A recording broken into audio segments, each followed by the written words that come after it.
प्रभु यीशु मसीह के प्रियजनों, आप सभी को जय मसीह की। कैसे आप लोग? आशा करता हूं कि आप प्रभु यीशु के नाम में सुरक्षित होंगे। दोस्तों, परमेश्वर धन्यवाद हो। परमेश्वर ने आज का एक नया दिन, नई उमंग, नई ताजगी, नई खुशियां हमारे जीवन में और आपके जीवन में दिया है।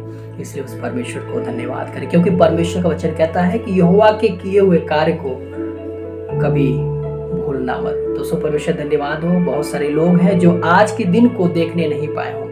बहुत सारे लोग होंगे जो सोकर उठे होंगे और अपने आप को बीमारी में पाए होंगे। और सो परमेश्वर धन्यवाद हो, परमेश्वर ने हमें और आपको एक नया दिन, एक नई खुशियां, एक नई आनंद हम सबके जीवन में दिया है। इसलिए उस परमेश्वर को धन्यवाद दें। और हम बताना चाहते हैं, इस समय जो ये वीडियो देख रहे हैं, यदि बीमारी में है, संकट में है, निराशा में है, तो मैं आपको बताना चाहता हूं कि आज वो वचन आपके लिए है। और परमेश्वर का वचन आपके जीवन में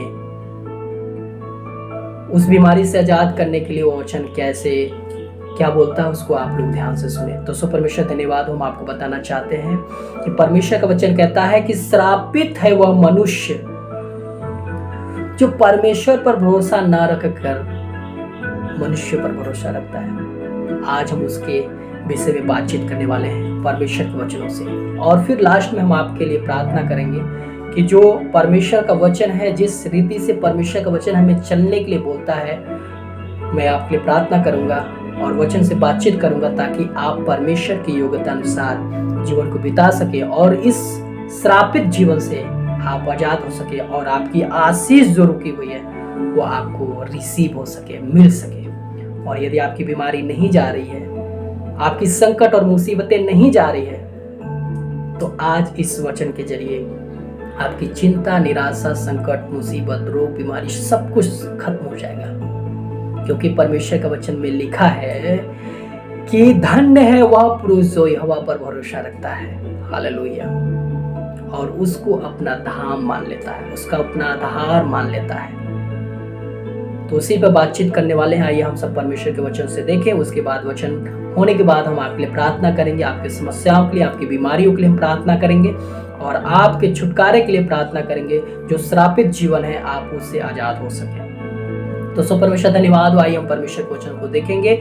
यिर्मयाह 17 अध्याय 5 पद से लेकर के हम 8 पद तक देखेंगे। परमेश्वर का वचन उसमें हमें किस रीति से जीवन बिताने के लिए बोल रहा है, और जो परमेश्वर की योग्यता अनुसार जीवन को बिताते हैं उनका जीवन कैसे फलवंत होता है, कैसे आशीषमय होता है। आज हम परमेश्वर वचन देखेंगे। बहुत ही महत्वपूर्ण वचन है, आप इसे स्किप ना करें, इस वचन को आप जरूर सुने। तो सो परमेश्वर धन्यवाद। लिखा हुआ है, यहोवा यूं कहता है। हालेलुया। कौन कहता है? परमेश्वर कहता है। भजन संहिता 17 अध्याय के 5 पद में लिखा हुआ है कि यहोवा यूं कहता है, श्रापित है वह पुरुष जो मनुष्य पर भरोसा रखता है और उसका सहारा लेता है, जिसका मन यहोवा से भटक जाता है। हालेलुया। कौन लोग श्रापित हैं? जो मनुष्य पर भरोसा रखते हैं और जिनका मन परमेश्वर से क्या होता है? भटक जाता है। उनका जीवन श्रापित होता है, उनके कार्य सफल नहीं होते हैं, उनकी बीमारियां जाती नहीं है। क्यों? क्योंकि वे मनुष्य पर भरोसा रखते हैं और परमेश्वर को वो तुच्छ समझ लेते हैं। इसलिए उनका जीवन जो है वो एक श्रापित जीवन हो जाता है। आप देख सकते हैं, लिखा हुआ है, श्रापित है वह मनुष्य जो, वह पुरुष जो मनुष्य पर भरोसा रखता है। तो सो परमेश्वर धन्यवाद। आगे के पद में लिखा, वह निर्जल देश के अधमरे पेड़ के समान होगा। जब हम 6 पद को पढ़ते हैं, यिर्मयाह 17 का 6 पद में, उसमें इस प्रकार से लिखा हुआ है, वह निर्जल देश के अधमरे पेड़ के समान होगा और वह कभी भलाई न देखेगा। वह निर्जल और निर्जन तथा लोनछाई भूमि पर बसेगा। हालेलुया। कौन लोग? जो मनुष्य पर भरोसा रखते हैं, जो यहोवा से, जिनका मन यहोवा से भटक जाता है, वो लोग एक निर्जल देश के अधमरे पेड़ के समान हो जाते हैं और वह कभी भलाई नहीं देख पाते हैं। जो निर्जल देश है उसमें जो पेड़ होंगे वो सूख जाएंगे, उनमें फल नहीं लगेंगे। तो सो परमेश्वर धन्यवाद हो। और मेरा सोता, जल का सोता यीशु मसीह है, इसलिए हमें भरोसा रखना है तो परमेश्वर पर, ना कि मनुष्य पर। तो सो परमेश्वर धन्यवाद हो। इस आगे के पद जब पढ़ते हैं 17 का 7 पद में लिखा है, धन्य है वह पुरुष जो यहोवा पर भरोसा रखता है। धन्य है वह पुरुष जो परमेश्वर पर भरोसा रखता है। और लिखा जिसने परमेश्वर को अपना आधार माना हो। हालेलुया। वो लोग धन्य लोग हैं जो परमेश्वर पर भरोसा रखे हैं और जो परमेश्वर को अपना धाम मान लिए हैं। धाम मानने का मतलब परमेश्वर को सब कुछ मान लिए हैं। वही मेरी ताकत, वही मेरा बल, वही मेरी हिम्मत, वही मेरी बुद्धि, वही मेरा समझ है, वही मेरी ताकत है। सब कुछ जो परमेश्वर को अपना धाम मान लेते हैं, सब कुछ मान लेते हैं, ये सांसें उसकी है। जब ये मान लेते हैं तो वो लोग धन्य हो जाते हैं और वह श्रापित जीवन से वो आजाद हो जाते हैं। जो ये जीवन है जिसमें फल नहीं लगती है, जो परमेश्वर पर भरोसा रखते हैं उनके जीवन में फल लगना शुरू हो जाता है। तो सो परमेश्वर धन्यवाद। आगे के पद में लिखा हुआ है, यिर्मयाह 17 का 8 पद में लिखा है, वह उस वृक्ष के समान होगा जो नदी के किनारे लगा हो और उसकी जड़ जल के पास फैली हो। जब धूप होगी तब उसको न लगेगी, उसके पत्ते हरे रहेंगे और सूखे वर्ष में भी उनके विषय में कुछ चिंता ना होगी, क्योंकि वह तब तक भी फलता रहेगा। आमीन। हालेलुया। ये वचन बहुत ही महत्वपूर्ण है और उन लोगों के लिए महत्वपूर्ण है जो परमेश्वर को अपना धाम मान लेते हैं,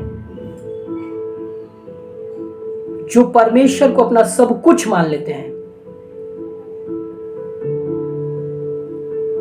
वह उस मनुष्य के समान है और उस वृक्ष के समान है जिनका जड़ एक सोते से जुड़ा हुआ हो और सूखा भी पड़ जाए, कुछ भी हो जाए, फिर भी वह समय समय पर अपने फल को लाता रहेगा। भले आपके जीवन में कठिनाइयां हो, संसार में कठिनाइयां हो, अकाल पड़े, कुछ भी हो, फिर भी उसमें भी परमेश्वर आपको खिलाएगा। तो सो परमेश्वर धन्यवाद हो। हम आपको बताना चाहते हैं, जो लोग वचन सुन रहे हैं, मैं आपसे विनती करता हूँ, एक पद को जब मैंने पढ़ा आपको स्पष्ट रीति से मैंने आपको बता दिया कि श्रापित है वह मनुष्य। जब यिर्मयाह 17 का 5 पद पढ़ते हैं तो उसमें इस प्रकार लिखा है कि श्रापित हुआ मनुष्य, जो पुरुष जो मनुष्यों पर भरोसा रखता है, जिसका मन हवा से भटक जाता है। हालेलुया। तो अपने मनों को आप मनुष्य को ना फिरा करके परमेश्वर को फिराइए, तब आप जो श्रापित जीवन है आप उससे आजाद हो सकेंगे और जो आपका जो जीवन है उसमें फल लगना शुरू हो जाएगा। क्योंकि लिखा हुआ है, जब 8 पद को पढ़ेंगे तो उसमें लिखा हुआ, उस वृक्ष के समान होगा जो नदी के किनारे लगा हो और उसकी जड़ जल के पास फैली हो। जब धूप होगी तब उसको न लगेगी और उसके पत्ते हरे रहेंगे और सूखे वर्ष में भी उनके विषय में कुछ चिंता ना होगी, क्योंकि वह तब भी फलता रहेगा। आमीन। तो जो परमेश्वर के पास रहेंगे, जो परमेश्वर के सोते के पास रहेंगे, जो क्योंकि परमेश्वर ही है जो आशीष का सोता है, परमेश्वर ही है जो मेरी सारी जरूरतों को पूरा करता है, परमेश्वर ही है जो हमें बीमारी से आजाद करता है, परमेश्वर ही है जो हमें संकटों से, मुसीबतों से हमें आजाद करता है। यदि हम उस परमेश्वर पर भरोसा रखते हैं, उस परमेश्वर पे आस लगाते हैं, उस परमेश्वर अपनी सारी बातें शेयर करते हैं, तब परमेश्वर हमें आशीषित जीवन देता है और हमारी सारी समस्याओं को वो दूर करता है। क्योंकि आगे लिखा हुआ है, उनके पत्ते हरे रहेंगे और सूखे वर्ष में भी उनके विषय में कुछ चिंता ना होगी। जो परमेश्वर पर भरोसा रखते हैं, उन सूखे पड़ जाए, अकाल पड़ जाए, विपत्ति आ जाए, संकट, बहुत बड़ी विपत्ति आ जाए, फिर भी उन्हें कुछ परवाह नहीं होगा, क्योंकि परमेश्वर जो है उनकी सहायता करेगा। परमेश्वर जी है उनको भोजन की व्यवस्था करेगा, परमेश्वर ही जो उस संकट और मुसीबतों में संभालेगा। इसलिए मेरे दोस्तों, मैं आपको बताना चाहता हूँ कि परमेश्वर पर भरोसा रखिए और आपकी जो समस्या है, जो बीमारी है, जो कंगाली है, जो तंगी है, मैं आपको बताना चाहता हूँ उस परमेश्वर पर भरोसा रखिए, उस परमेश्वर पर विश्वास रखिए। मनुष्य पर न भरोसा न रख करके उस परमेश्वर पर भरोसा रखिए, क्योंकि वो परमेश्वर आपको आजाद करेगा बीमारी से, संकट से, मुसीबत से, कंगाली से, तंगी से, जॉब से, हर चीज से जो कि आपको परमेश्वर मुक्त करेगा और आपकी सारी जरूरतों को वो पूरा करेगा। क्योंकि परमेश्वर के वचन में लिखा है कि यहोवा तेरे मांगने से पहले जानता कि तेरी क्या जरूरत है। तो सो परमेश्वर धन्यवाद हो। आइए हम सब अपनी आंखों को बंद करें और आपकी समस्याओं के लिए प्रार्थना करें और आज के वचन के लिए प्रार्थना करें, ताकि हमारा जो व्यक्तिगत जीवन हो, हम सबका जो व्यक्तिगत जीवन हो, परमेश्वर के वचन के अनुसार होना पाए। चलना, उठना, बैठना सब कुछ परमेश्वर के योग्य ठहरने पाए। आइए हम अपनी आंखों को बंद करें, प्रार्थना करें। सर्वशक्तिमान परमेश्वर प्रभु यीशु मसीह नासरी, हम आपको हृदय से धन्यवाद करते हैं खुदा, जो आपने हमें सुरक्षित रखा, हर रोगों से, दर्द से, मुसीबत से, संकटों से तूने बचाया। प्रभु हम आपको हृदय से धन्यवाद करते हैं। प्रभु जी, हम प्रार्थना करते हैं कि जितने लोग इस वीडियो को देख रहे हैं, जितने लोग इस प्रार्थना को सुन रहे हैं, उनके जीवन के लिए हम प्रार्थना करते हैं। उनका जीवन में जो दुख है, बीमारी है, संकट है, मुसीबत में है, प्रभु तू तरस खाने वाला परमेश्वर है। आप तरस खाइए और उन्हें उस रोग से, दर्द से, मुसीबत से, शैतान के बंधन से परमेश्वर आप उन्हें आजाद कीजिए। प्रभु जी, हम प्रार्थना करते हैं पिता परमेश्वर, जितने लोग इस वचन को सुने हैं परमेश्वर, कि श्रापित है वह पुरुष जो मनुष्य पर भरोसा रखते हैं और उनका मन यहोवा से भटक जाता है। प्रभु हम चाहते हैं पिता परमेश्वर कि इनका मन परमेश्वर तेरी ओर लगने पाए और ये मनुष्य पर भरोसा न रख करके परमेश्वर ये तुझ पर भरोसा रख सके। प्रभु जी, तेरे वचन में लिखा है, धन्य है वह पुरुष जो यहोवा पर भरोसा रखता है और उसको अपना धाम मान लेता है। प्रभु यीशु मसीह, हम चाहते हैं कि ये जितने लोग परमेश्वर इस वचन को सुन रहे हैं, जितने लोग इस प्रार्थना को सुने हैं पिता, प्रभु हम चाहते हैं पिता परमेश्वर, वे उनका जीवन परमेश्वर तेरे योग्य ठहरने पाए और वह तुझ पर आशा और भरोसा रख सके, ताकि उनका जो जीवन है परमेश्वर वह फलवंत होने पाए और अकाल के समय में भी परमेश्वर के जीवन में फल लगने वाले हो सके। धन्यवाद करते हैं प्रभु, जितनी बीमारी में है, संकट में है, प्रभु यीशु के नाम से वह चंगे हो जाए।